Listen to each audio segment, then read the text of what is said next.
الشيطان الرجيم بسم الله الرحمن الرحيم هو الذي أرسل رسوله بالهدى ودين الحق ليظهره على الدين كله ولو كره المشركون إن الله وملائكته يصلون على النبي يا أيها الذين آمنوا صلوا عليه وسلموا تسليما اللهم صل على سيدنا مولانا وعلى آل سيدنا رسولنا محمد যে মানুষ মানুষের বেদনায় কেঁদেছিলেন আজীবন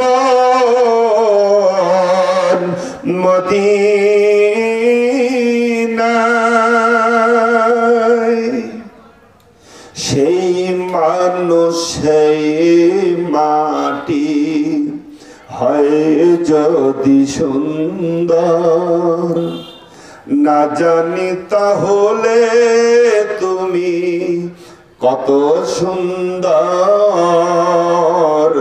কত সুন্দর আল্লাহুম্মা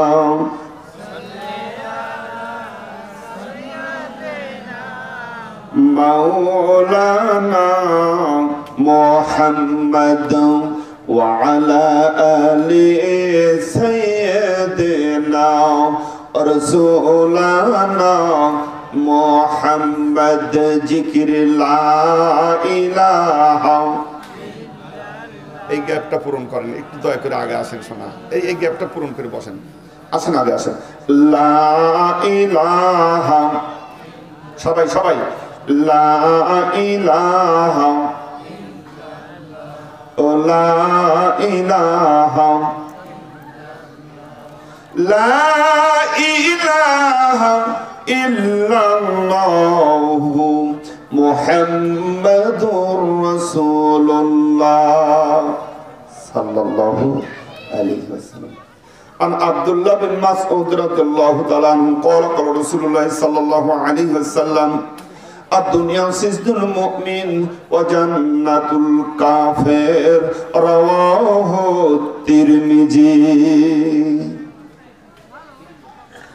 ইমানের পথে অবিচল থেকে আমার মরণ যেন হয় সবাই ইমানের পথে অবিচল থেকে আমার মরণ যেন হয় তোমারই কাছে মিনতি আমার ওগো রহিম রহমান ইমানের পথে অবিচল থেকে আমার মরণ যেন হয় আল্লাহুম্মা আমিন আর জোরে বলে আল্লাহুম্মা আমিন মুআজ্জাজ মুহতারাম হযরত উলামায়ে কিরাম উপস্থিত আজকের এই মাহফিলের সম্মানিত সভাপতি জনাব মোহাম্মদ গোলাম হোসেন সাহেব, আজকের এই মাহফিলের সম্মানিত প্রধান অতিথি নাটোর সিটি কলেজের সম্মানিত অধ্যক্ষ, এই গ্রামেরই কৃতি সন্তান জনাব মোহাম্মদ দেলোয়ার হোসেন খান, নায়েবে আমির বাংলাদেশ জামাত ইসলাম নাটোর জেলা শাখা। আজকের এই মাহফিলের সম্মানিত বিশেষ মেহমান জনাব মাওলানা আব্দুল হাকিম সাহেব, অ্যাসিস্ট্যান্ট সেক্রেটারি বাংলাদেশ জামাত ইসলামী নাটোর জেলা শাখা। আজকের এই মাহফিলের অন্যান্য অতিথিবৃন্দ, সম্মানিত ওলামায়ে কেরাম, আজকের এই মাহফিলের সম্মানিত প্রধান বক্তা হযরতুল আল্লামা মাওলানা মুফতি আব্দুল মতিন সাহেব, আমার পূর্বে আলোচনা করেছেন মাওলানা আব্দুল মজিদ মাহবুবী নাটোর, মাওলানা রেজাউনুল্লাহ সহ অন্যান্য আলেমে দ্বীন। মঞ্চে উপবিষ্ট রয়েছেন আমার আরেকজন নাটোর জেলার অন্যতম আলেমে দ্বীন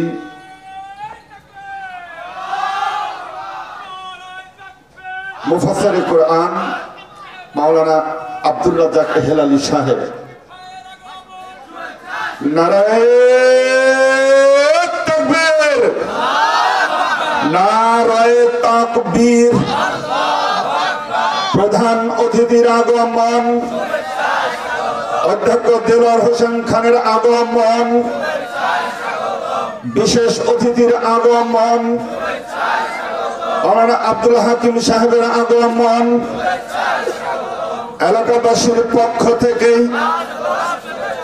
আসসালাম শুভেচ্ছা, এলাকাবাসীর পক্ষ থেকে নারায়ে তাকবীর। আলহামদুলিল্লাহ। আজকের মাহফিলের সম্মানিত প্রধান অতিথি এ গ্রামেরই কৃতি সন্তান নাটোর সিটি কলেজের সম্মানিত অধ্যক্ষ জনাব দেলোয়ার হোসেন খান ভাই সাহেব, তিনি মঞ্চ উপবিষ্ট হয়েছেন। আজকের এই মাহফিলের সম্মানিত বিশেষ অতিথি নাটোর গুরদাসপুর আসনের সম্মানিত এমপি পদপ্রার্থী বাংলাদেশ জামাত ইসলামের পক্ষ থেকে মাওলানা আব্দুল হাকিম ভাই। আমরা উভয় মেহমানকে মাহফিলের পক্ষ থেকে মোবারকবাদ জানাচ্ছি। আল্লাহ পাক উভয়কে হায়াতে তৈয়বা দান করুন, সকলে বলি আল্লাহুম্মা আমিন। সম্মানিত ভাইরা, যে কথাটা বলতেছিলাম, আজকের এই মাহফিলের সম্মানিত ওলামায়ে দ্বীন, সামনে উপবিষ্ট পিতৃ সমতুল্য মুরব্বী কেরাম, তাওহীদি জনতার এক অংশ, অরুণ পথের তরুণ দল, বিপ্লবী সেনার যুবকেরা, কচিকাচারা, পর্দার আড়ালে অবলা সবলা সরল মা ও বোনেরা, জানতে চাই কেমন আছেন আপনারা? প্রশংসা করব কার? কোরআনের মাহফিলে আসার মতো সুযোগটা করে দিয়েছেন কে?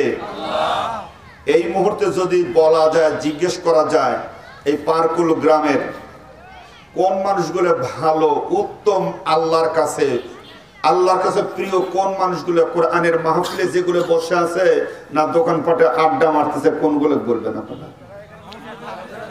এটা নিঃসন্দেহে বলতে পারি কোরআনের মাহফিল, আল্লাহ রসুলের হাদিস, সহিহ হাদিস, এটা রিয়াজুল জান্নাত, জান্নাতের বাগান। আল্লাহু আকবার। এই জান্নাতের বাগানের মধ্যে যে মানুষগুলো বসে থাকে, জান্নাতি মানুষ হয়ে বসে থাকে। আল্লাহু আকবার। অসংখ্য ফেরেশতারা চারিদিক দিয়ে এসে ভিড় জমা আছে, আপনাদের দেখার জন্য আসছে। সুবহানাল্লাহ বলবেন না? ফিরে যাবে আল্লাহ পাকের কাছে। আল্লাহ জিজ্ঞেস করে, ফেরেশতা কোথায় গিয়েছিলে? আল্লাহ গো, ওই যে পারকুল গ্রামে কোরআনের মাহফিল হচ্ছে, ওখানে গিয়েছিলাম। কি দেখলা? আল্লাহ, তোমার কিছু প্রিয় বান্দা কোরআনের মাহফিলে বসে আছে ঠান্ডা মাটির উপরে। আল্লাহ পাক জিজ্ঞেস করবে, ওরা কি আমারে দেখেছে? না, দেখে নাই। আমার রসুলকে দেখেছে? না, দেখে নাই। জান্নাত জাহান্নাম দেখেছে? না, দেখে নাই। আল্লাহ পাক বলবে, ফেরেশতারে, যে মানুষগুলো আমাকে দেখে নাই, আমার জান্নাত জাহান্নাম দেখে নাই, শুধুমাত্র আমার কোরআনকে বিশ্বাস করে কোরআনের মহব্বতে ভালোবাসায় যে মানুষগুলো কোরআনের মাহফিলে বসে গেল, আমি তোমাদেরকে বলে দিচ্ছি এই মানুষদেরকে জান্নাতি মানুষ হিসেবে কবুল করে নাও। সুবহানাল্লাহ, এরা জান্নাতি মানুষ। আল্লাহু আকবার। এই জন্য যারা আসতে পেরেছে সৌভাগ্যবান মানুষ, আলহামদুলিল্লাহ। আসতে পারো না, এই দোকানপাটে আড্ডা মারতেছো, এদিক সেদিক বসে আছো, কপাল পরা বুঝতে হবে। আর এগুলো যখন মরবে হুজুরের দাওয়াত করে নিয়ে যাবে বেহেশতে পৌঁছানোর জন্য। হুজুরের দোয়া করে জান্নাতে পৌঁছাতে, হুজুরের বাপের ঘর জায়গা নাকি, মামার বাড়ির আবদার বললার হয়ে গেল। এক ওয়াক্ত নামাজ নাই, কোরআনের মাহফিলে এত বড় করে মাইকিং করা হয়েছে, তারপরেও আশা নাই, এখানে সেখানে বসে সময় কাটাচ্ছে। আর হুজুরের চুক্তি দিয়ে দেয়, হুজুর দোয়া করে একবার জান্নাত পৌঁছায় দেবেন। আমি আবার বলছি, নসিব খারাপ। আমি অনুরোধ করছি, এত পরিমাণ লোক রাস্তা আমি দেখে আসলাম যে আসার মতো জায়গা পাওয়া কঠিন। লোক যে আসে নাই মাহফিলে তাও না, কিন্তু এখানে কম। আমি আবার অনুরোধ যাচ্ছি, আসুন মাহফিলে চলে আসুন। সম্মানিত ভাইরা, আমি সরাসরি আল্লাহ পাকের শুকরিয়া করছি যে আল্লাহ রাব্বুল আলামিন আমাকে এবং আপনাদেরকে এই কোরআনের মাহফিলে আসার মতো সুযোগটা করে দিয়েছেন। জান ভরে শুকরিয়া করি আলহামদুলিল্লাহ। শত কোটি দরুদ সালাম বিশ্ব মানবতার মুক্তির দূত সাইয়্যিদুল মুরসালিন রাহমাতাল লিল আলামিন, নির্যাতিত নিপীড়িত মানুষের একমাত্র জনদরদী নেতা জনাবে মুহাম্মদুর রাসূলুল্লাহ সাল্লাল্লাহু আলাইহি সাল্লামের প্রতি দরুদ ও সালাম। সকলেই বলি সাল্লাল্লাহু আলাইহি সাল্লাম। স্মরণ করছি সেই সকল মর্দে মুজাহিদদেরকে যারা আল্লাহর জমিনে আল্লাহর দ্বীনকে প্রতিষ্ঠিত করার জন্য, এই কোরআনের হুকমত, কোরআনের আইন বিধান নিয়ম নীতিকে প্রতিষ্ঠিত করার জন্য বুকের তাজা রক্তের জমিনের উপর বিলাই দিয়ে গেলেন এবং এখনো যারা দিচ্ছেন, সেই সকল মর্দে মুজাহিদদেরকে আল্লাহ রাব্বুল আলামিন প্রকৃত শহীদ হিসেবে কবুল করুন, তাদেরকে জান্নাত নসিব করুন। চিৎকার করে বলি আল্লাহুম্মা আমিন। সম্মানিত ভাইরা, আমি এখানকার পুরাতন বক্তা, প্রায় প্রত্যেক বছরই আসা হয়। আলোচনা কোন ধাঁচে করি এটা আপনাদের জানা আছে। মহিলাদের জন্য কিছু কথা আমার থাকে, আজকেও হবে। মহিলাদের কথা বলার দরকার, কারণ বারবার তারাই হচ্ছে সরকার, কি বলেন? এই জন্য ওদের কথা বলাও দরকার, হবে পর্যায়ক্রমে ইনশাআল্লাহ।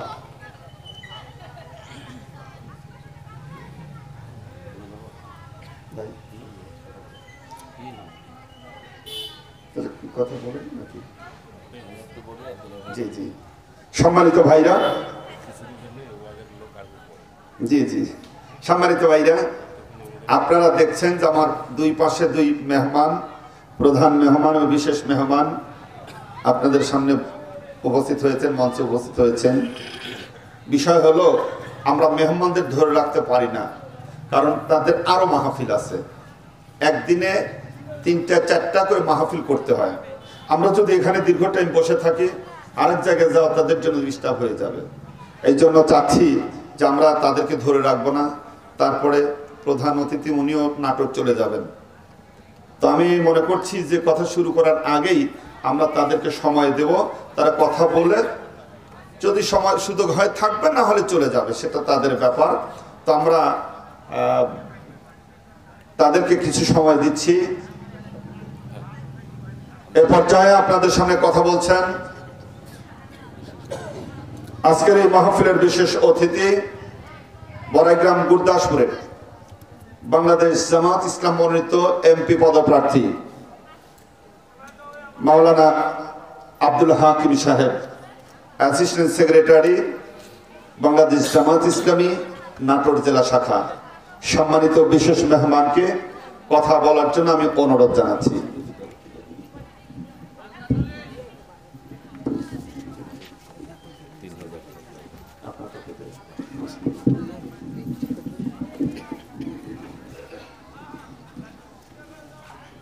আসসালামু আলাইকুম ওয়া রাহমাতুল্লাহি ওয়া বারাকাতুহু। ওয়া আলাইকুম আসসালাম।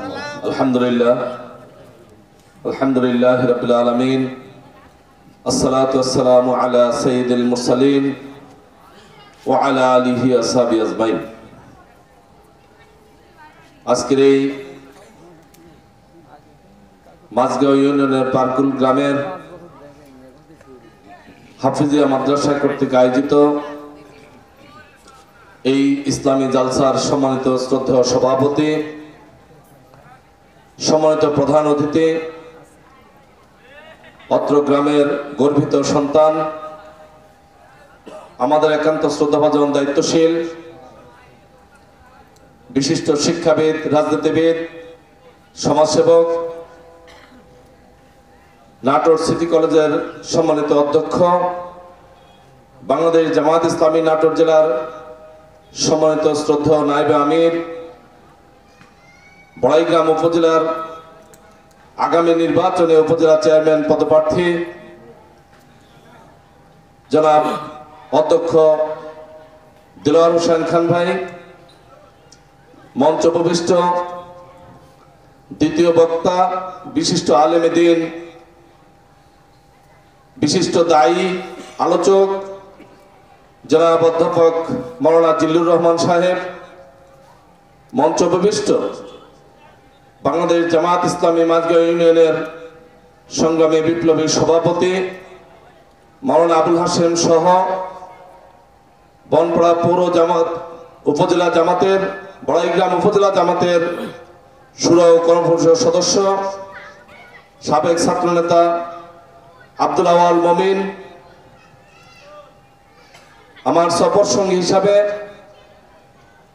জোয়ার ইউনিয়ন জামাতের সংগ্রামী সেক্রেটারি আয়ুব আলী সহ ইসলামী ছাত্র শিবিরের সেক্রেটারি, সাবেক সভাপতি সহ অনেক নেতৃবৃন্দ, সামনে উপবিষ্ট আমার একান্ত শ্রদ্ধাভাজন পিতৃ সমতুল্য মুরব্বীগণ, যুবক ভাইরা, বিভিন্ন দোকানদার এবং কর্মক্রেতা ভাইরা, পর্দার অন্তরালে অবস্থিত আমার একান্ত শ্রদ্ধাভাজন মা ও বোনেরা, মাইকের আওয়াজ যে যেখান থেকে শ্রবণ করছেন আমি সবাইকে আরেকবার জানাই সালাম, আসসালামু আলাইকুম ওয়া রাহমাতুল্লাহ। ওয়ালাইকুম আসসালাম ওয়া রাহমাতুল্লাহ। শুরুতেই বৈষম্য বিরোধী ছাত্র আন্দোলনে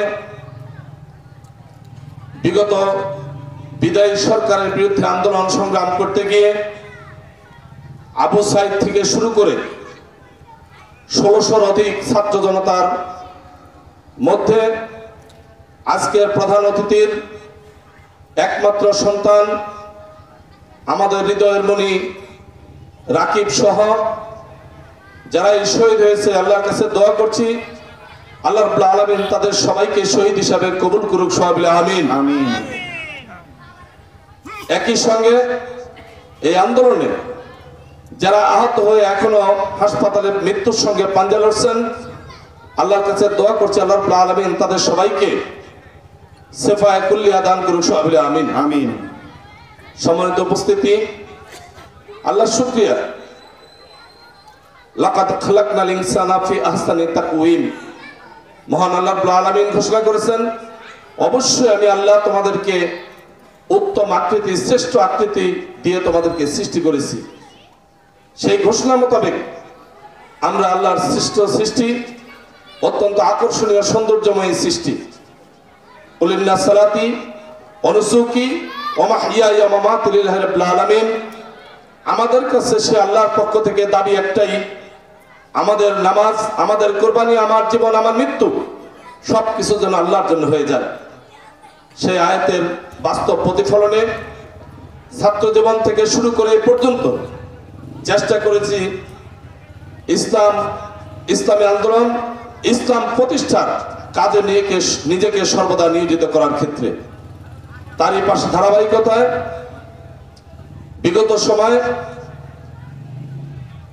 বনপাড়া পৌরসভার কাউন্সিলর, বড়াইগ্রাম উপজেলা পরিষদে আপনাদের সকলের দল মত ধর্ম বর্ণ নির্বিশেষে ভোট পেয়ে এই উপজেলা পরিষদের ভাইস চেয়ারম্যান, পরবর্তীতে ভারপ্রাপ্ত চেয়ারম্যানের দায়িত্ব পালন করার সৌভাগ্য আল্লাহ দান করেছেন। আল্লাহ শুকরিয়া, আলহামদুলিল্লাহ। আলহামদুলিল্লাহ। এবার আমাদের শহীদী সংগঠন বাংলাদেশ জামায়াত ইসলামের পক্ষ থেকে গুরুদাসপুর এবং বড়াইগ্রামের জাতীয় সংসদের প্রার্থী হিসাবে আমাকে ঘোষণা দেওয়ার পরে আমি আপনাদের সামনে দাঁড়িয়েছি একটু দোয়া নেওয়ার জন্য।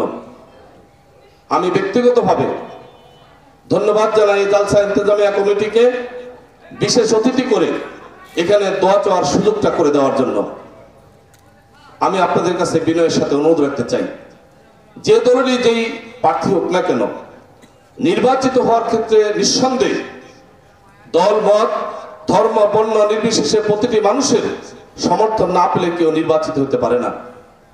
আমি বিগত সময় উপজেলা পরিষদের ভারপ্রাপ্ত চেয়ারম্যান দায়িত্ব পালনকালীন সময়ে বৈষম্য বিরোধী, ইনসাফের সাথে, ন্যায় নিষ্ঠার সাথে আমি আমার যথার্থ দায়িত্ব পালন করার চেষ্টা করেছি। তারই ধারাবাহিকতায় আমি আপনাদের কাছে বলতে চাই, আপনারা যদি নিয়মতান্ত্রিক প্রক্রিয়ায় বিগত সময় অনেক প্রার্থীকে নির্বাচিত করেছেন, আগামী দিনে হয়তো করবেন, আমি আপনাদের কাছে বিনয়ের সাথে একটি বারের জন্য আবেদন করছি, পরীক্ষামূলকভাবে আমাদের মতো ইসলামী আদর্শে আদর্শিত একজন আলেম, একজন মাদ্রাসা শিক্ষিত মাদ্রাসা শিক্ষকদেরকে একটি বারের জন্য পরীক্ষামূলকভাবে নির্বাচিত করে দেখেন না। আমরা বিগত যত নির্বাচিত প্রার্থী তাদের চেয়ে ব্যতিক্রম কিছু উন্নয়ন, ব্যতিক্রম কিছু কর্মকাণ্ড করে আপনাদের সামনে দেখাতে পারি কিনা। আমার বিশ্বাস, আমি আপনাদের কাছে এতটুকু প্রতিশ্রুতি দিচ্ছি, যদি আল্লাহ রাব্বুল আলামিন আপনাদের মতামত সমর্থনের মাধ্যমে আমাকে এমপি হিসাবে কবুল করেন, আমি এতটুকু প্রতিশ্রুতি দিচ্ছি, বিশ্ব রোড থেকে একটা মেন রোড, যে রোডে এখনো মানুষ হাঁটতে কষ্ট হয়, এরকম প্রত্যন্ত অঞ্চলের কোন রাস্তা আল্লাহর অশেষ মেহেরবানি আমি বলছি যে কোন একটি রাস্তা পাকা করা ছাড়া কাঁচা থাকবে না ইনশাআল্লাহ। শুধু তাই নয়, রাস্তা নির্মাণে কোন কমিশন খেয়ে নিম্নমানের রাস্তা তৈরি করার এই ধরনের কোন কাজ কর্মকাণ্ড আল্লাহ রাব্বুল আলামিন আমাকে দিয়ে করাবেন, এই প্রতিশ্রুতি আপনাদের কাছে দিচ্ছি। আমি আপনাদেরকে প্রতিশ্রুতি দিচ্ছি, নিয়মতান্ত্রিক প্রক্রিয়ায় বয়স্ক, বিধবা, প্রতিবন্ধী এ সমস্ত ভাতার ন্যায্য অধিকারের ভিত্তিতে, ন্যায্যতার ভিত্তিতে প্রত্যেকের দরগড়ায় পৌঁছিয়ে দেব ইনশাআল্লাহ। মেম্বার, চেয়ারম্যান এদের কাছে দ্বারস্থ হয়ে ভিক্ষুকের মতো ঘুরে ঘুরে নেওয়ার কোনো টেন্ডেন্সি বা প্রচলন বন্ধ করে দিয়ে অধিকার, রাষ্ট্রীয় অধিকারকে প্রতিষ্ঠা করার জন্য আমি আপনাদের সামনে এই প্রতিশ্রুতি দিচ্ছি যে এই অধিকার যথার্থভাবে বাস্তবায়ন করে দেব ইনশাআল্লাহ। এরপরে প্রতি বছর আমি আমার ভারপ্রাপ্ত চেয়ারম্যান থাকাকালীন সময় যেটা দেখেছি, নিয়মতান্ত্রিক প্রক্রিয়ায় জল যার জাল তার, জাল যার জাল যার জল তার, এই ছিল স্লোগান। দুর্ভাগ্যজনক হলো সত্য, গুরুদাসপুর এবং বড়াইগ্রামের যারা আমাদের মৎস্যজীবী ভাইরা আছেন, ম্যাক্সিমাম এই নির্বাচিত প্রতিনিধির দ্বারা নিষ্পেষিত হচ্ছেন। তাদের দ্বারা সরকারি বরাদ্দের বিভিন্ন যে বরাদ্দগুলো আসে, ন্যায্য অধিকারের ভিত্তিতে যথার্থভাবে সেই প্রতিদানগুলো পৌঁছানো হয় না। আমি প্রতিশ্রুতি দিচ্ছি ইনশাআল্লাহ, 100% নিশ্চিত দিচ্ছি, এই সরকারি অধিকার, ন্যায্য অধিকারের ভিত্তিতে মৎস্যজীবীদের জন্য, বিশেষ করে মৎস্য ও পশু সম্পদ অধিদপ্তর থেকে যা বরাদ্দ হবে 100% ন্যায্যতার ভিত্তিতে আপনাদের কাছে পৌঁছে দেওয়ার প্রতিশ্রুতি আমি দিচ্ছি। আমি আপনাদের কাছে প্রতিশ্রুতি দিচ্ছি, জলে বিলে মাছ চাষের জন্য যেভাবে আপনাদেরকে বিভিন্ন সময় ব্যারিকেড দেওয়া হয়, যদি আপনারা নির্বাচিত করে একটিবার দেখেন, আমার বিশ্বাস আমি 100% আপনাদের জলে বিলে মাছ ধরার ক্ষেত্রে যে প্রতিবন্ধকতা সৃষ্টি করা হয় সেই প্রতিবন্ধকতা দূর করার প্রতিশ্রুতি আমি আপনাদের সামনে দিচ্ছি। এটা শুধু কথা নয়, আমি আমার অভিজ্ঞতা থেকে বাস্তবে আমি আপনাদের সামনে কথাগুলো বলে আগামী নির্বাচনের জন্য আপনাদের কাছে দোয়া এবং সমর্থন কামনা করে, আমাকে যেমন এই পারকুল গ্রামে বিগত ভাইস চেয়ারম্যান নির্বাচনে একচেটিয়া ভোট গুলো শেষ করা যায় নাই, আমি সেক্ষেত্রে আপনাদের কাছে ঋণী। আমার দেলোয়ার ভাই, যিনি অক্লান্ত পরিশ্রম করে গোটা থানার পাশাপাশি নিজ গ্রামে ব্যাপক হারে ভোট আমাকে অর্জন করা দিয়েছিলেন, সেক্ষেত্রে এই গ্রামবাসীর কাছে আমি ঋণী। সবাইকে মোবারকবাদ এবং ধন্যবাদ জানাই, এবং এর পাশাপাশি আগামী দিনেও একইভাবে আমাকে নির্বাচিত করে আপনাদের পাশে রাখবেন। এই গ্রামের অধিকাংশ মানুষের মাঝে আর মালিপাড়ার গ্রামের মাঝে আত্মীয়তার একটা বন্ধন রয়েছে। সেই বন্ধনের মাধ্যমে আমি আপনাদেরই আত্মীয়, আমি আপনাদেরই সন্তান, আমি আপনাদের ভাই, আমি আপনাদের সবার কাছে, মা বোনদের কাছে, সকলের কাছে আমার ব্যক্তিগত এই আগামী নির্বাচনের জন্য দোয়া, সমর্থন, প্রত্যাশা কামনা করে, সবার জন্য দোয়া করে, সবার কাছে দোয়া চেয়ে, সবার সুস্বাস্থ্য এবং দীর্ঘায়ু কামনা করে আমি আমার কথা এখানে শেষ করলাম।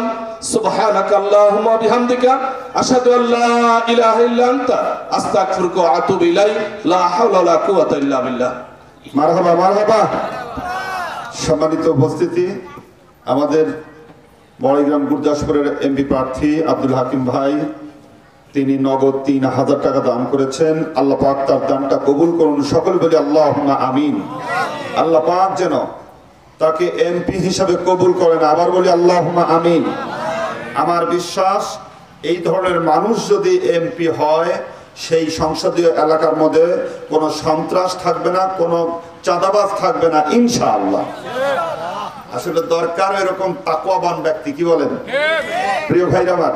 জি, এ পর্যায়ে আপনাদের সামনে কথা বলছেন আজকের মাহফিলের সম্মানিত প্রধান অতিথি, এই গ্রামেরই কৃতি সন্তান, বাংলাদেশ জামাত ইসলামী নাটোর জেলা শাখার সম্মানিত নায়েবে আমির, নাটোর সিটি কলেজের সম্মানিত প্রিন্সিপাল, আমার রাজনৈতিক জীবনের ওস্তাদ শ্রদ্ধাভাজন বড় ভাই অধ্যক্ষ দেলোয়ার হোসেন খান ভাইকে কথা বলার জন্য আমি অনুরোধ জানাচ্ছি।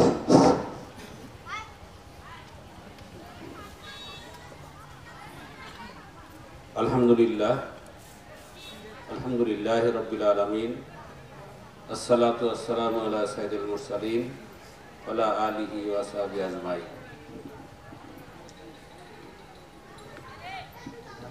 মাঝগাঁও ইউনিয়নের পারকুল ব্যবসায়ী পাড়ার উদ্যোগে আজকের এই মাহফিলের সম্মানিত সভাপতি, সম্মানিত উপস্থিত বিভিন্ন পর্যায়ের নেতৃবৃন্দ, সম্মানিত আমার গ্রামের মুরব্বিয়ানে কেরাম, যুবক ভাইয়েরা, পর্দার আড়ালে মা বোনেরা, মাইকের আওয়াজ যতদূর যাচ্ছে যারা শুনতে পাচ্ছেন, সকলকে জানাই আমার অন্তরের অন্তঃস্থল থেকে সালাম। আসসালামু আলাইকুম রাহমাতুল্লাহি ওয়া বারাকাতুহু। আমি এই গ্রামের সন্তান। আমার এখানে আসলেই ছোটকালের কথা অনেক মনে পড়ে এবং এখনো আমি সবাইকেই চিনি। অনেক মুরব্বী হয়ে গেছেন যে নামাজ পড়ে আসছিলেন, অনেককে দেখলাম যে নামাজ পড়ে সবার মুখ চেনা, কিন্তু বয়স হয়ে গেছে, বহুত বছর বয়স, ৬০-৭০ বছর অনেকের বয়স হয়ে গেছে। আমি ছোটকালে এই ব্যক্তিদের পাড়ার অনেক বন্ধু ছিল আমার, তাদের সাথে উঠা বসা করেছি, খেলাধুলা করেছি, পাশাপাশি লেখাপড়াও করেছি। যার কারণে আপনাদের কাছ থেকে আজকে আমাকে দূরে শিক্ষা প্রতিষ্ঠানে চাকরি করতে হচ্ছে। আমি মাঝে মধ্যে আমার বাড়ি এখানে আছে, সব কিছু ওকে আছে, কিন্তু সবসময় না থাকার কারণে আপনাদের এই অনুষ্ঠানের মাধ্যমে আপনাদের সাথে কথা হচ্ছে, এই জন্য আল্লাহ তাআলার শুকরিয়া আদায় করছি। আলহামদুলিল্লাহ। আপনাদের যেরকম নারী পোতা আছে এখানে, আমারও নারী পোতা আছে, আমার বাবা মার কবর এখানে। সেই কারণে আমার গ্রাম, আমার আলাদা একটা অনুভূতি কাজ করে। সেই অনুভূতির দাবি নিয়ে আপনাদের সামনে কয়েকটা কথা বলতে চাই। আপনাদের সামনে এখন কিন্তু আমার দেখা হচ্ছে, এখন দেখা হচ্ছে এবং আরও দেখা হবে। রাস্তাঘাটে চলাফেরা করলে, অনুষ্ঠানে গেলে দেখা হলে দেখা হবে। আমাদের সাথে 3 টাইম আমাদের পারস্পরিক দেখা হবে। একটা আমরা পার করে আসছি, সেটা আমার মনে নাই। আলমে আওরাতে আমরা যখন ছিলাম, আমাদের আত্মা হিসাবে আমরা যখন ছিলাম, তখন আমরা সবাই দেখা সাক্ষাৎ হয়েছে সেখানে, কিন্তু ওগুলো আমাদের মনে নাই। কিন্তু দুনিয়ার জীবনে যখন আসলাম, এখানে কিন্তু সবার সাথে দেখা হচ্ছে। আমি আপনি এইখানে আসবো, এটা কি আল্লাহর কাছে কোনো দরখাস্ত দিতে হয়েছে? কাউকে কিন্তু দরখাস্ত দিতে হয়নি। আল্লাহরই সিদ্ধান্তে এই পারকুল গ্রামে আপনার যেমন জন্ম, আমারও ওরকম জন্ম। এবং আমাকে কোন কোন পজিশনে নেবেন, আপনাকে আল্লাহ তাআলা কোন পজিশনে নেবেন, এটা আল্লাহর পক্ষ থেকে ফয়সালা। এই যে একটা মাহফিল এখানে আমরা আসছি, আল্লাহ তাআলা অবশ্যই একটা ভালো কাজের সুযোগ আমাদের করে দিয়েছেন, এবং এখানে যারা আমরা উপস্থিত রয়েছি তারা ভালো মানসিকতার হওয়ার কারণে আমরা এখানে বাছাই হয়ে এখানে আসছি। আমরাও কিছু কথা রাখার সুযোগ পাচ্ছি সেই মানে সেইটার কারণেই। সেই দিক থেকে আমি কল্পনা করতে পারি যে আমার গ্রামের এই যে মানুষগুলোর সাথে আমার দেখা হচ্ছে, দ্বিতীয় টাইমের দেখা হচ্ছে, এরপরে আবার একবার দেখা হবে। আমরা যখন সবাই থাকবো না, তারপরে আবার একবার দেখা হবে। কোথায় জানেন, বলতে পারেন? কিয়ামতের মাঠে। সেদিন হচ্ছে ফাইনাল খেলা হবে, সেদিন হবে ফাইনাল রায় হবে। আলমে আওরাত থেকে আমরা যখন এই দুনিয়ার জীবনে আসলাম, দুনিয়ার জীবনে আমাদের একটা কর্ম দিয়ে দিয়েছেন, আল্লাহ তাআলা নির্দেশনা দিয়ে দিয়েছেন যে তোমরা এইভাবে চলো, এইভাবে চলো, এইভাবে চলাফেরা করলে ঠিক মতো যদি করো তাহলে আমাদের দুইটা জায়গা আছে, দুইটা জায়গার যে কোনো একটা জায়গা আমাদের স্থান হবে, হয় জান্নাতে আর না হলে জাহান্নামে। কিন্তু এর আগে আমাদের সাথে হিসাব নিকাশ হবে। আল্লাহ তাআলা আমাদের হিসাব নিকাশ নেবেন। এই হিসাব নিকাশের ক্ষেত্রে অনেকেই আমরা ধরা পড়ে যাব, বিপদে পড়ে যাব। তখন ফেরেশতারা বলবে যে তোমাদের এরকম শাস্তির অবস্থা তৈরি হয়েছে, তোমাদের কাছে কি কেউ আসেনি? তোমাদের কাছে কোনো ব্যক্তি আসেনি? তোমাদের কাছে কোনো মানে কোনো কেউ আসেনি যে তাদের কাছ থেকে শুনে তোমরা মুক্তি পেতে? হ্যাঁ, আসছিল। আমাদের কাছে অনেক নবী রাসূল আসছিল, অনেক বিশিষ্ট বিভিন্ন ধরনের তারা আল্লাহওয়ালা ব্যক্তি আসছিল, তারা আমাদেরকে বলেছে, কিন্তু তাদের কথা আমরা বিশ্বাস করি নাই, মানি নাই, যার কারণে আজকে আমাদের এই দশা হয়েছে। আমি আমার গ্রামের ভাইদেরকে, আমার বিভিন্ন সম্পর্কের যারা যেখানে যে অবস্থায় আছেন তাদেরকে আমি অনুরোধ করব, আমি আপনাদের কাছে আমার দাওয়াতটা পৌঁছে দিতে চাই, আমার দায়িত্ব আমি পালন করতে চাই এইভাবে যে দুনিয়ার জীবনের পরে আরেকটি জীবন আছে, সেই জীবনের জন্য আমাদের সকলকেই প্রস্তুতি গ্রহণ করতে হবে। আল কোরআন এবং রসুলের সুন্নাহ দুইটা জিনিস আল্লাহ রসুল রেখে গেছেন, আল্লাহর বিধান এবং রসুলের সুন্নাহ এই দুইটা জিনিস রেখে গেছেন। এই দুইটা জিনিস যে আঁকড়ে ধরবে তার কোনো সমস্যা হবে না। কিন্তু কেউ যদি এর ব্যতিক্রম করে, না পালন করে, তাহলে তার সমস্যা হতে পারে। আমি অনুরোধ করব যে আমরা যেন আল্লাহর পথে থাকি, প্রস্তুতি গ্রহণ করি। যে কোনো জীবনের যে কোনো মুহূর্তে আমাদের মৃত্যু চলে আসতে পারে, যে কোনো মুহূর্তে আমাদের মৃত্যু চলে আসতে পারে, কিন্তু সেই মৃত্যুটা যেন আমাদের ইমানদারের মৃত্যু হয় এবং আমরা আল্লাহর জন্য, আল্লাহর দ্বীন কায়েমের ফর্মুলার সাথে যদি আমরা থাকি, তাহলে সেই দিন আমরা মুক্তি পাব, তাছাড়া কোনো বিকল্প রাস্তা নাই। এবং এই আওয়াজটা আমি আপনাদের কানে পৌঁছাতে চাই, আপনারা কি কোরআন এবং হাদিস ভিত্তিক সমাজ ব্যবস্থা কায়েম করার পক্ষে আছেন? কারা কারা একটু হাত তোলেন তো দেখি। আল্লাহু আকবার। আল্লাহ তাআলা তুমি সাক্ষী থাকো, আমার গ্রামের লোকেরা তোমার কোরআন এবং সুন্নাহর মোতাবেক সমাজ ব্যবস্থা কায়েম করতে চায় এবং তারা আমার পক্ষে আছে এবং সেই অনুসারে তাদের জীবন যাপন করতে চায়। আল্লাহ তুমি তাদেরকে সাক্ষী থাকো। আমরা যেন সকলে মেনে সেই দিন হাসরের মাঠে, যেদিন তপ্ত আগুন থাকবে, যেখানে কোনো ছায়া থাকবে না, সেদিন আরশের ছায়া নিচে যেন আমরা সকলে থাকতে পারি এবং আমরা জান্নাত লাভ করতে পারি। আল্লাহ তাআলার কাছে, তোমার কাছে এই দাবি করছি, আমিন, কবুল করে নিন, আমিন। সম্মানিত ভাইরা আমার, তাহলে যদি তাই হয়, তাহলে ব্যারিকেড কোথায় কোথায় আছে আমাদের একটু জানা দরকার। এই প্রস্তুতি নিয়ে যে আমরা নিব, ব্যারিকেডটা কোথায় কোথায় আছে? ব্যারিকেড আছে দুই জায়গায়। একটা হচ্ছে কবরে, যখন মৃত্যু হবে তখন 3টা প্রশ্ন করা হবে। এই 3টা প্রশ্নের যদি জবাব প্রস্তুতি করে নিতে পারি, তাহলে কিন্তু আমার আর কোনো সমস্যা নেই। এরপরে হাসরের মাঠে 5টা প্রশ্ন আসবে। এই 5টা প্রশ্নের জবাব যদি দিতে পারি, তাহলে আমার আর কোনো সমস্যা নেই। তাহলে আমি 3টা প্রশ্ন এবং এই 5টা প্রশ্নের কথা বলে আমি আমার কথা শেষ করবো ইনশাআল্লাহ। আমরা তার এখানে উপস্থিত হয়েছে, সবারই মৃত্যু হবে এবং কোন বান্দার যখন কেউ মায়ের গর্ভে আসে, 40 দিনের দিন ফেরেশতা আসে এবং আল্লাহর পক্ষ থেকে হুকুমের অপেক্ষায় থাকে। বলতে আল্লাহ বলবেন যে লিখো। কি লিখবো? বলতে তার নাম লেখো, তার বর্ণ লেখো, তার আকার আকৃতি, বয়স এবং তার সবকিছু লেখো। সবকিছু লেখার পরে এটা গোটায় ফেলা হয় এটা বলছে ঠিক আছে, তার হচ্ছে এটাই হচ্ছে তাকদীর। এই অবস্থায় প্রত্যেকের কিন্তু জন্ম তারিখ যেমন লেখা আছে, ঠিক তেমনি ভাবে মৃত্যুর তারিখও লেখা আছে। মৃত্যুর তারিখও লেখা আছে। তাহলে আমরা এখানে কেউ এরকম বলতে পারি যে আমরা কেউ মরবো না? বলতে পারি না, বলা যাবে না। আমরা অবশ্যই আমাদের মৃত্যুর তারিখ লেখা আছে। সেই মৃত্যুর তারিখে মৃত্যু হওয়ার পরে আল্লাহ তাআলা আমাদের কবরে 3টা প্রশ্ন করবেন। এক নম্বর হচ্ছে মান রব্বুকা, তোমার রব কে ছিল? অনেক ব্যাখ্যা। রব হচ্ছে আইনদাতা, বিধানদাতা, রেজেকদাতা, আশ্রয়দাতা, সাহায্যকারী, যত কিছু আছে এগুলো হচ্ছে রব। আমি দুনিয়ার জীবনে আমার বিধান, কার বিধান মোতাবেক আমি জীবন যাপন করেছি? জবাব দাও।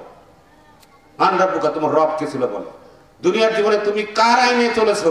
জবাব দাও। এখানে কোনো দলের কোনো প্রশ্ন এখানে আসে নাই। এখানে কোনো দলের প্রশ্ন করা হবে না। প্রশ্ন করা হবে তোমার রব কে ছিল, জবাব দাও। তুমি কি আল্লাহর আইনের পক্ষে ছিলে না বিপক্ষে ছিলে? কোন দিকে ছিলে? না দুর্বল অবস্থায় ছিলে, না তোমার শক্তি থাকার পরে তুমি চুপ করে বসেছিলে? আমার হাতে এখন শক্তি আছে, আমি এই শক্তি থাকার পর যদি আমি চুপ করে বসে থাকি, তাহলে সে প্রশ্নের সঠিক জবাব দেওয়া হবে না। রবের পক্ষে থাকতে হবে, রবের আইনের পক্ষে থাকতে হবে। এই প্রশ্নের জবাব দিতে পারলেই আল্লাহ তাআলা আমাদেরকে ছেড়ে দিবেন। আমান দিনুকা, তোমার দিন কি ছিল? দিন মানে হচ্ছে জীবন ব্যবস্থা। তুমি কোন দিনে ছিলে? ইসলামী আন্দোলনের পক্ষে, ইসলামী জীবন ব্যবস্থার পক্ষে ছিলে, সেটা পালন করতে, না কোন দিকে ছিলে সেটার জবাব দাও। আমার নবীও কা, তোমার নবী কে ছিল? তোমার নেতা কে ছিল? কোন নেতা? যেহেতু এখন আমাদের নবী নাই, কিন্তু নবীর অনুসারী যারা আছে তাদের অনুগত্য যদি আপনি না করে থাকেন, তাহলে আল্লাহর কাছে ধরা করতে হবে। যদি তাই হয়ে থাকে, এবং একটা ছবি দেখানো হবে, নবীকে বলার পরে বলতে এটাকে চেনেন, এই ব্যক্তিটাকে চেনা? তো দেখুন, হ্যাঁ এই ব্যক্তি, এই জন্যই তো এই রাসূলের আদর্শ বাস্তবায়ন করতে যে আমার চোখ গেছে, আমার হাত গেছে, আমার পা গেছে, আমার বুকের তাদের রক্ত গেছে, আমরা অনেক কিছু ফেলে দিয়েছি, এই সেই আমাদের রাসূল। কোথা থেকে জানছো? অন্যান্য সকল নবীদের কাছ থেকে আমরা যাচ্ছি, আমরা বিভিন্ন যারা ব্যক্তি ছিল তাদের কাছ থেকে আমরা জানছি। এই 3টা প্রশ্নের জবাব দিতে পারলে আমি ওখানে ছাড়া পাবো, তাছাড়া ছাড়া পাওয়ার কোনো সুযোগ নেই। আমার গ্রামের মানুষেরা, আমি অনুরোধ করছি, আপনারা আল্লাহকে আইনদাতা হিসেবে মানবেন, রব হিসেবে মানবেন, আল্লাহর দ্বীনকে জীবন ব্যবস্থা হিসেবে মানবেন, অনুসরণ করবেন, এবং নবীকে এবং তার অনুসারী যারা নেতা তাদের অনুসরণ করতে হবে। এই 3টা কাজ যদি আমরা করি, তাহলে কবরের প্রশ্নের জবাব দেওয়া হয়ে যাবে। আমি সেখান থেকে রক্ষা পাবো। হাসরের মাঠে 5টা প্রশ্ন করা হবে, প্রত্যেক ব্যক্তিকে এক ধাপা কেটে দেওয়া হবে। প্রশ্ন হচ্ছে, তোমার দিন কি ছিল? তোমার কোন দিনের প্রতি তুমি ছিলে? কোন জীবন ব্যবস্থা তুমি দিন কাটিয়েছো বলো? ওখানে একই ধরনের প্রশ্ন। এবং তোমার যে যৌবনকাল ছিল, এই দিন ব্যবস্থা পালন করার ক্ষেত্রে যৌবনের যে সময় ছিল, যৌবনে তুমি কি করেছো? জবাব দাও। আমরা যারা এখানে উপস্থিত আছি, যৌবনে কিন্তু আমরা অনেক শক্তি অর্জন করি, শক্তি দেখাই, আমরা পাওয়ার দেখাই। সেই পাওয়ারটা তুমি কোথায় ব্যয় করেছো? জবাব দাও। আমি শেষ করবো শেষের দিকে ইনশাল্লাহ। এরপরে হচ্ছে তোমার আয় কি ছিল এবং ব্যয় কোন দিকে করেছো? তুমি কোন পথে আয় করেছো, কোন পথে ব্যয় করেছো? জবাব দাও। এখানে অর্থনৈতিক প্রশ্ন আসছে, সুদের সাথে জড়িত ছিলাম না সুদের সাথে জড়িত ছিলাম না, আল্লাহর কাছে জবাব দিতে হবে। বিভিন্ন ধরনের অন্যায় ভাবে যদি আমি কোনো যদি অসৎ ভাবে যদি আয় ইনকাম করি, সেটাও আমাকে জবাবদিহি করা লাগবে। এবং ব্যয় যা করেছি সঠিকভাবে ব্যয় করেছি কিনা, আমার জাকাত দেওয়ার উপযুক্ত আমি হয়েছি, জাকাত আমি দিলাম কিনা, আমার প্রতিবেশীকে আমি সাহায্য করলাম কিনা, এই সমস্ত প্রশ্নের জবাব দিতে হবে। যদি দিতে পারি তাহলে রক্ষা আছে। এবং তোমার শেষের প্রশ্ন হচ্ছে, তোমার যে জ্ঞান দেওয়া হয়েছিল, তুমি যে কোরআন হাদিসের জ্ঞান অর্জন করেছিলে, দুনিয়ার জ্ঞান অর্জন করেছিলে, জ্ঞান অনুসারে কতটুকু আমল করেছো? এই 5টা প্রশ্নের জবাব যদি কেউ দিতে পারে, তাহলে সেদিন সে রক্ষা পেতে পারে। আমার মনে হয় যে আমি আমার আহ্বান এবং আমার কথাগুলো আমি আমার গ্রামের মানুষের কাছে পৌঁছে দিতে সক্ষম হয়েছি। ঠিক কিনা বলেন? ঠিক। আপনারা এখন পালন করবেন কি করবেন না, এটা আপনাদের বিষয়। কিন্তু আমি কোনো দল থেকে বলছি না, আমি ব্যক্তিগতভাবে যা করি, কিন্তু আমার গ্রামের মানুষের প্রতি আমি এতটুকু বলতে চাই, তাদের প্রতি আমার দরদ রয়েছে। আমি চাই না হাসরের মাঠে কেউ এরকম করে ধরা পড়ুক। আমিও চাই না যে আপনাদের কাছে দোয়া চাই আমি যেন কোনো ধরা না পড়ি। সেই জন্য আমরা সকলে মিলে আল্লাহর জমিনে আল্লাহর দ্বীনকে কায়েম করার জন্য প্রয়োজনের বুকের তাজা রক্ত হলে ফেলে দিব, এবং এই বাংলার জমিনে আমরা দ্বীনকে কায়েম করব, এবং এই গ্রামে এই এলাকাতে আমরা ইসলামকে প্রতিষ্ঠা করে ছাড়বো ইনশাআল্লাহ। আপনারা রাজি আছেন কিনা বলেন? ইনশাআল্লাহ।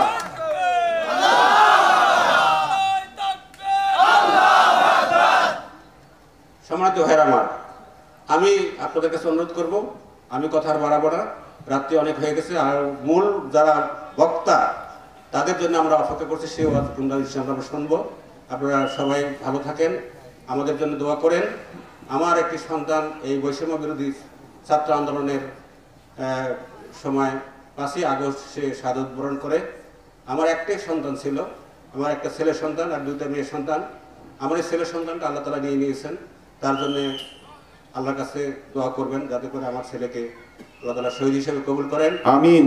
আমাকে ধৈর্য ধারণ করার তৌফিক দেন। কারণ সন্তান জীবিত থাকলে যে অনুভূতিটা কাজ করে, আর সন্তান চলে গেলে যে কি অনুভূতি কাজ করে, এটা আমি ভাষায় কোনো বুঝাইতে পারবো না। এই জন্যে দোয়া করবেন। আল্লাহ তাআলা আমাকে তো পরীক্ষা করছেন, আমি আল্লাহর পরীক্ষায় উত্তীর্ণ হতে চাই। আল্লাহ তাআলা আমাদের সকলকে কবুল করেন। সবার দোয়া চাই, সকলের কল্যাণ কামনা করে, এই গ্রামের মানুষের সকলের কল্যাণ কামনা করে আমি আমার কথা এখানে শেষ করছি। আমার তৌফিক ইল্লা বিল্লাহ। আসসালামু আলাইকুম ওয়া রাহমাতুল্লাহি ওয়া বারাকাতুহু। ওয়া আলাইকুম আসসালাম ওয়া রাহমাতুল্লাহি ওয়া বারাকাতুহু। ধন্যবাদ সম্মানিত প্রধান অতিথিকে মাহফিলের পক্ষ থেকে। আল্লাহ পাক তাদেরকে এবং আমাদেরকেও দ্বীনের জন্য কবুল করে নিন। সকলে বলি আল্লাহুম্মা আমিন। জিকিরিল্লা ইলাহা ইল্লাল্লাহ, লা ইলাহা, সবাই ও লা ইলাহা ইল্লাল্লাহ, লা ইলাহা ইল্লাল্লাহ, মুহাম্মাদুর রাসূলুল্লাহ সাল্লাল্লাহু আলাইহি ওয়াসাল্লাম। সম্মানিত ভাইরা, আসুন আমি পবিত্র কোরআনের যে আয়াতটুকু তেলাওয়াত করেছি, পবিত্র কোরআন শরীফের 3 জায়গায় এসেছে। সূরা আস-সাফ 9 নম্বর আয়াত, সূরা তাওবা 33 নম্বর আয়াত, সূরা ফাতা 28 নম্বর আয়াত। এখানে আমি তেলাওয়াত করেছি।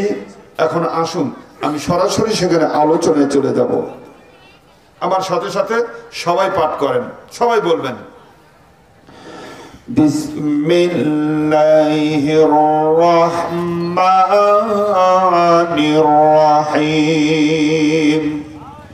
হুয়াল্লাযী আরসালা রাসূলাহু বিল হুদা ওয়া দীনিল হক লিইয়ুযহিরাহু আলাদ দীনি কুল্লিহি ولو كره المشركون।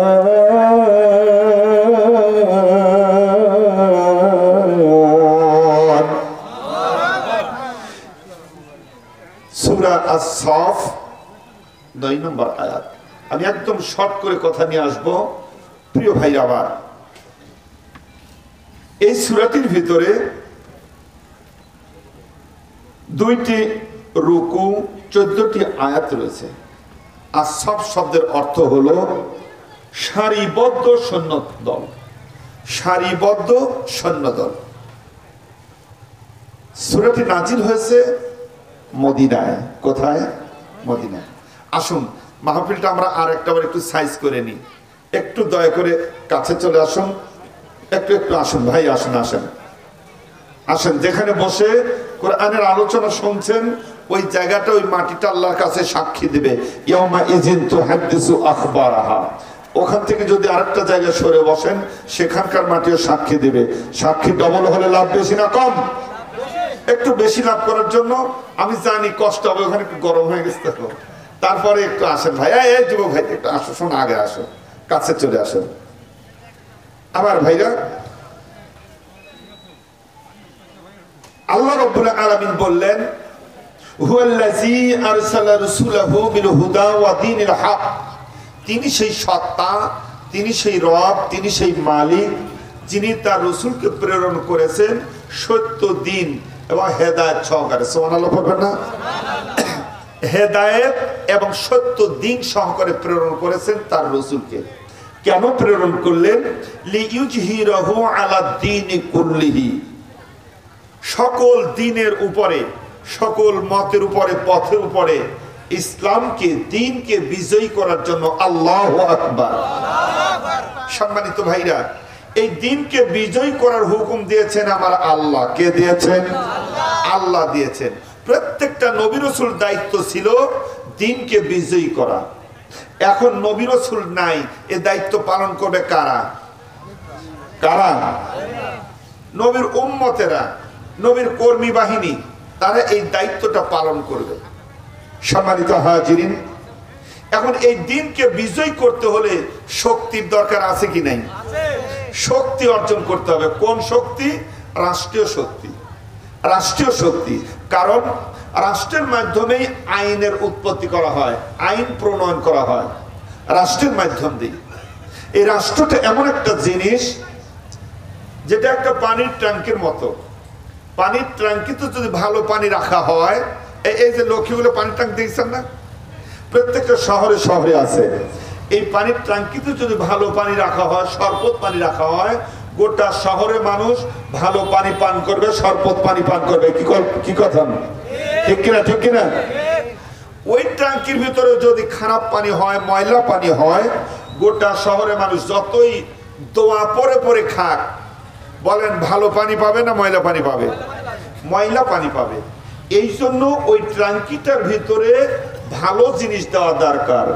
সংসদ নামক সেই ট্যাঙ্কিতে আমাদের আল্লাহওয়ালা মানুষগুলো দেওয়া দরকার, কোরআনওয়ালা মানুষগুলো দেওয়া দরকার। কথা বলেন ঠিক কিনা? তাহলে ওখান থেকে গোটা দেশের মানুষ কল্যাণ পাবে, মুক্তি পাবে, ভালো পাবে, শান্তি পাবে। ঠিক কিনা? আসুন, এই সংসদে আল্লাহর কোরআনের আইন দিতে হবে, আল্লাহর কোরআনের বিধান দিয়ে পরিচালিত করতে হবে। এটা আমার আল্লাহর কথা। কার কথা? আল্লাহর কথা। আল্লাহ পাক বললেন ইন্না আনসালনা ইলাইকাল কিতাবা বিল হাক্কি লিতাহকুমা বাইনান নাসি বিমা আরাকাল্লাহ। আল্লাহ রাব্বুল আলামিন বললেন ইন্না, নিশ্চয়, আনজালনা, আমি নাজিল করেছি, ইলাইকা, আপনার প্রতি, কিতাব নাজিল করেছি। আল্লাহ রাব্বুল আলামিন তার রাসূলকে ডাক দিয়ে বললেন নবী গো, আমি আপনার উপরে কিতাব নাজিল করেছি, কোরআন নাজিল করেছি, বিল হক, সত্য সহকারে। কেন নাজিল করেছি? আপনি কি করবেন? লিতাহকুমা বাইনান নাস, এই কিতাবের মাধ্যমে আপনি মানুষদের ভিতরে ফয়সালা করে দিবেন। সুবহানাল্লাহ। এই কিতাবের মাধ্যমে মানুষের ভিতরে ফয়সালা করবেন। কার কথা? আমার ভাই জান নেই। দ্বিতীয় কথা আল্লাহ পাক বললেন নবী গো, বিমা আরাকাল্লাহ, আর আল্লাহর দেখানো পন্থা অনুযায়ী আপনি রাষ্ট্র পরিচালনা করবেন। সুবহানাল্লাহ। 3 নম্বর বললেন ওয়ালা তাকুল্লিল খাইনিনা খাসিমা। 3 নম্বর হলো আপনি কোন খেয়ানতকারীর পক্ষে থাকবেন না। তাহলে এই আয়াতের মধ্যে সূরা নিসার 105 নম্বর আয়াত, এই আয়াতের মধ্যে আমরা 3টা পয়েন্ট পাইলাম। 1, ন্যায় বিচার করা লাগবে, একটু মনোযোগ দেওয়া লাগবে কথাগুলো। 1 নম্বর, ন্যায় বিচার করা লাগবে। লিতাহকুমা বাইনান নাস, আপনি মানুষের ভিতর ন্যায় বিচার করবেন। 1 নম্বর মনে রাখবেন, 1 নম্বর ন্যায় বিচার। 2 নম্বর হলো বিমা আরাকাল্লাহ, আল্লাহর দেখানো পন্থা অনুযায়ী রাষ্ট্র পরিচালনা করা লাগবে। রাষ্ট্রের কথা বললে তো এক শ্রেণীর মানুষ আবার বলে, হুজুর কি রাজনীতি করতে আসলো নাকি? এ কি রাজনীতির কথা? কোরআন থেকে বলছি না। 2 নম্বরে হলো আল্লাহর দেখানো পন্থা অনুযায়ী রাষ্ট্র পরিচালনা করবে। আর 3 নাম্বার হলো কি কোন খিয়ানতকারীর পক্ষে যাওয়া যাবে। আসুন এই 3টা পয়েন্টের উপর আমি সংক্ষিপ্তভাবে কিছু কথা বলার জন্য চেষ্টা করব। ওয়ামা তাওফিকি ইল্লা বিল্লাহ। আল্লাহর বান্দারা নেই। 1 নাম্বার হলো ন্যায় বিচার। কি বিচার? ন্যায় বিচারের কথা আল্লাহ রাব্বুল আলামিন এই জন্য বলেছেন, কারণ ন্যায় বিচারে যেখানে থাকবে শান্তি সেখানেই থাকবে, ঠিক কিনা? ন্যায় বিচার নাই সেখানে শান্তিও নাই। আজকে তাকান সমাজের দিকে, তাকান রাষ্ট্রের দিকে, তাকান আমাদের ঘরের দিকে। ন্যায় বিচার আছে? ন্যায় বিচার থাকলে সেখানে শান্তি, ন্যায় বিচার নাই অশান্তি। আসলে আমি একটু দেখাই দিই। আল্লাহ পাক আবারও বললেন, ওয়াইযা হাকামতুম বাইনান নাসি আন তাহকুমু বিল আদলি।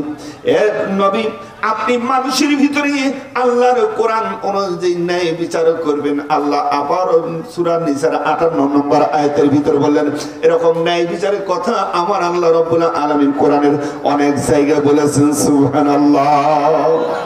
আল্লাহ পাক ন্যায় বিচারক, এই জন্য আল্লাহ ন্যায় বিচারের কথা বলেছেন। কথা বলেন। আল্লাহ ন্যায় বিচারক কেমন দেখেন। এই আপনাদের সরকারিভাবে যখন কোনো অনুদান পান, বলেন যদি এটা গরিবের হক, এ রিলিফ বলি আর যেটাই বলি, এটা গরিবের হক। সব গরিব মানুষ পায়? এক কথা বলেন, সবাই পায়? বয়স্ক ভাতা সবাই পায়? এই আরো যেগুলো সুযোগ সুবিধা আছে সবাই পায়? কেন পায় না? এর ভিতরে আবার কিছু কিছু যে পকেটে কিছু মেরে দিতে পারে সে পায়, আবার হয়তো যার মামা খালু আছে সে পায়, আর যে পকেটে ঘুষ দিতেও পারে না, মামা খালু না, ও বাদ করে যায়। কথা বলেন। আমার ভাইরা নেই, অথচ আমার আল্লাহর বিচার কেমন? আমার আল্লাহ যেখানে দিয়েছেন সব সমান তালে দিয়েছেন। যখন বৃষ্টি হবে, পারকুল গ্রামের উপরে বৃষ্টি হয়, বড় লোকের বাড়ির উপরে বৃষ্টি হয়, গরিবের উপরে বাদ দিয়ে, ঠিক কিনা? এরকম হয়? এখানে বড় লোকের বাড়ি দেখে দেখে বৃষ্টি হচ্ছে, গরিবের বাড়িতে নাই। আমার ভাইরা, বড় লোকের গাছের ডাবের পানি মিষ্টি, আর গরিবের গাছের ডাবের পানি পাইনসা, ঠিক?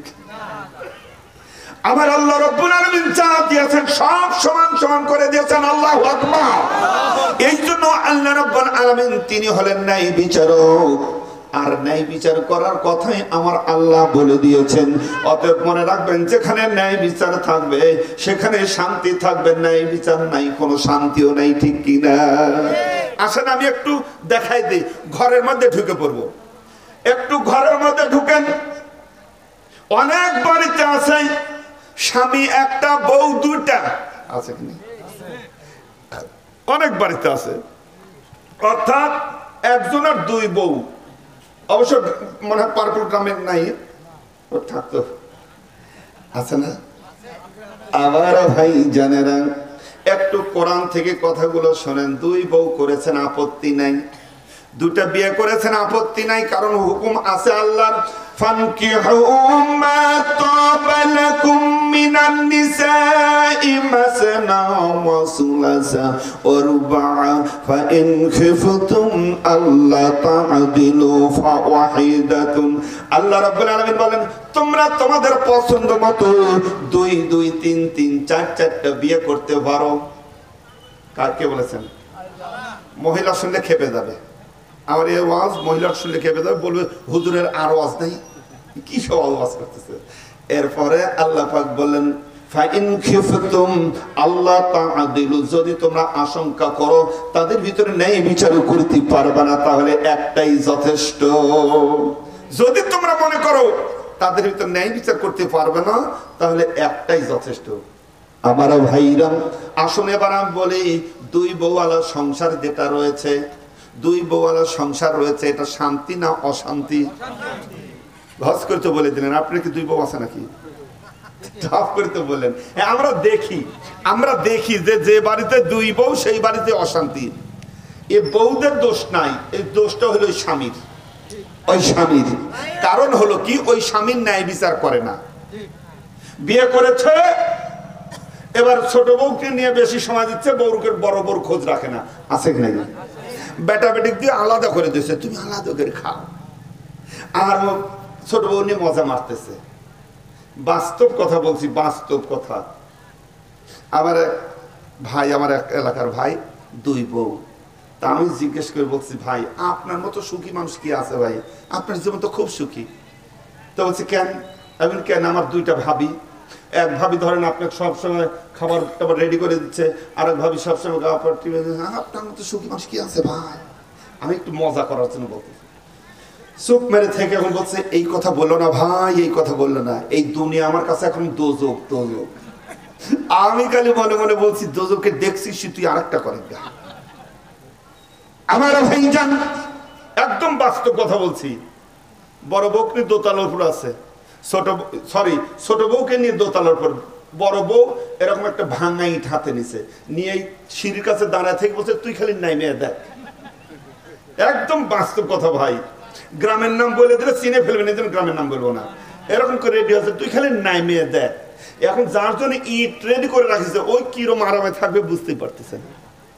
একটাই কারণ, ওই স্বামীটা ন্যায় নীতি অনুযায়ী কাজ করে নাই। আমার ভাই জানে না, ও দুই বাবালা ভাইরা বিয়ে করেছে, আপত্তি নাই। ওই দুটা বউয়ের মতো তুমি সমান চোখে দেখো। বড় বউর সঙ্গে যে ব্যবহার করবে, ছোট বউর সঙ্গে একই ব্যবহার। বড় বউকে যেমন কাপড়ে দিবে, ছোট বউকে একই রকম কাপড়ে দিবে। বড় বউকে যত সময় দিবে, ছোট বউকে একই রকম সময় দিবে। ওর দিকে হেসে কথা বলবে, তার দিকে হেসে কথা বলবে। তুমি যদি সমান সমান কাজ করো, ওই সংসার মধ্যে অশান্তি থাকবে না, তোমার জন্য কোনো সমস্যা হবে না। আর যদি তুমি দুই রকম ব্যবহার করো, তোমার জাহান্নামে যাওয়ার জন্য অন্য কোনো আমলের দরকার নেই। এটাই যথেষ্ট, ঠিক কিনা? আল্লাহর বান্দারা, এই জন্য আসুন ন্যায় বিচার করতে হবে ঘরের মধ্যে। বউদের ভিতরে ন্যায় বিচার করেন। এবার আসুন বাড়ির ভিতরে, ঘর থেকে একটু বাইরে বের হয়ে আসি। আবার ভাই জানেরা, বাড়ির ভিতরে অনেকের ছেলে মেয়ে আছে, আছে না? ছেলে মেয়ে আছে, মুরব্বী হিসাব করতে চিন্তা করতেছে, একটু হজ করা দরকার। হজে যাবে, মুরব্বী হজে যাবে, চিন্তা করে ওই হজের থেকে ফিরে আসতে পারবো কি পারবো না। অতএব যাওয়ার আগে একটু জমি জমা গুলো ঠিক করে দিয়ে যাই, আছে না? জমি জমার ভাগ কি কোরআনে আছে? আছে। এই কোরআনের ভিতরে আল্লাহ জমি জমার ভাগ করে দিয়েছে, তুমি ভাগ করার কি? আল্লাহ রাব্বুল আলামিন বলেন সূরা নিসার 11 নম্বর আয়াত, ইউসিকুমুল্লাহু ফি আওলাদিকুম লিযাকারি মিসলু হাযযিল উনসায়াইন। আল্লাহ রাব্বুল আলামিন বললেন, তোমরা তোমাদের ছেলে মেয়েদের ভিতরে সমানতাকে ভাগ বন্টন করে দাও। ছেলে যা পাবে, মেয়ে তার অর্ধেক পাবে। অর্থাৎ এক ছেলে সমান দুই মেয়ে, দুই মেয়ে যতটুকু পাবে, একটা ছেলে অতটুকু পাবে। অর্থাৎ আরো সহজ করে বলে দিই, ছেলে যা পাবে, মেয়ে তার অর্ধেক পাবে। ফায়সালা করে দিয়েছেন কে? আর হবু হাজী সাহেব কি করে ভাগ করলো? হাজার আগে চিন্তা করে ভাগ করে দেয়। কি করে ভাগ করলো? বেটাক দিল 10 বিঘা, মেয়ের নাম দিয়েছে 5 কাঠা, আছে কি নাই? তা ওই বিলের মধ্যে ভাতারে মেয়ের নামে 5 কাঠা দিয়েছিল, আর বেটাক দিল 10 কাঠা। অনুযায়ী হিসাব অনুযায়ী মেয়ে কতটুকু পাবে? এই ছেলে যদি 10 বিঘা পায়, মেয়ে একটা মেয়ে যদি 5 বিঘা, আর ও দিল 5 কাঠা। এইরকম ভাগ বাটারা করে দিয়ে হাজী সাহেব হজে গিয়ে কাবার সামনে গিয়ে হাত তুলে দোয়া করতেছে, আল্লাহ বলে যত ঠ্যাট করিস তোর দোয়া কবুল হবে না, কারণ তুই জালেম, তুই অন্যায় বিচার করে এসেছিস। ছেলে মেয়ের ভিতরে তুই অন্যায় বিচার করে এসেছিস। কোন জালেমের দোয়া আল্লাহর দরবারে কবুল হয় না। ওয়ামাল্লাম ইয়াহকুম বিমা আনজালাল্লাহু ফাউলাইকা হুমুজ জালিমুন।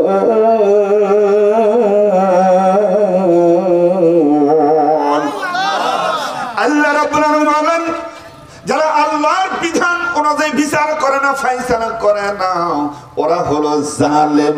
ওরা কি? ওরা হলো জালেম। আর এই জালেমদের কোন দোয়া আল্লাহর দরবারে কবুল হবে?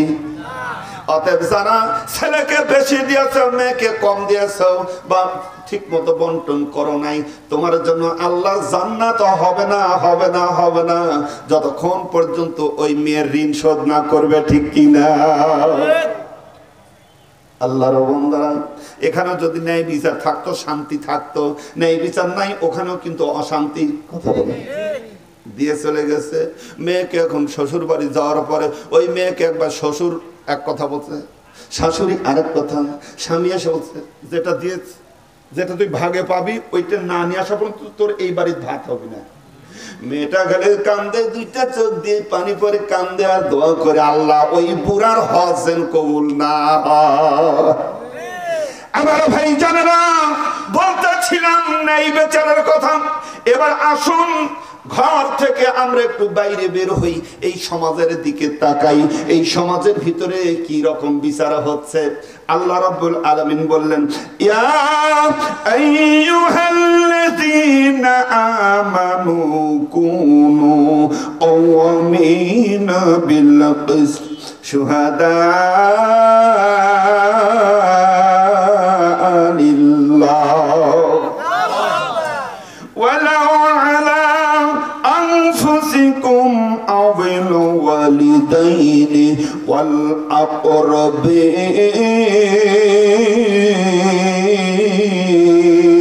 والأقربين। আল্লাহ রাব্বুল আলামিন বলেন, হে ঈমানদারগণ, তোমরা ন্যায়ের উপর প্রতিষ্ঠিত থাকো। কিসের উপরে? ন্যায়ের উপর প্রতিষ্ঠিত থাকো। আর কি করো? শুহাদা আলিল্লাহ, আল্লাহর জন্য সত্য সাক্ষী দাও। কি সাক্ষী দেবে? কি সাক্ষী? যখন গ্রামের লোকের ভিতরে গন্ডগোল বাঁধে আমরা কি সাক্ষী দেই? ধরা খাবে, ধরা খাবে। আল্লাহ পাক বললেন, আল্লাহ পাক বললেন ওয়ালাউ আলা আনফুসিকুম, যদিও তোমার বিরুদ্ধে যায়, তোমার নিজের বিরুদ্ধে যায়, ওয়াবিল ওয়ালিদাইনে, তোমার পিতামাতার বিরুদ্ধে যায়, ওয়ালা আকরাবিন, তোমার তোমার আত্মীয় স্বজনের বিরুদ্ধে যায়, তারপরে তোমাকে সত্য সাক্ষী দেওয়া লাগে, ন্যায় বিচার করা লাগে। কার কথা? আল্লাহর কথা। আমার ভাইরা, ন্যায় বিচার বাংলাদেশে কেমন হয় আর কি করে সত্য সাক্ষী দেয়?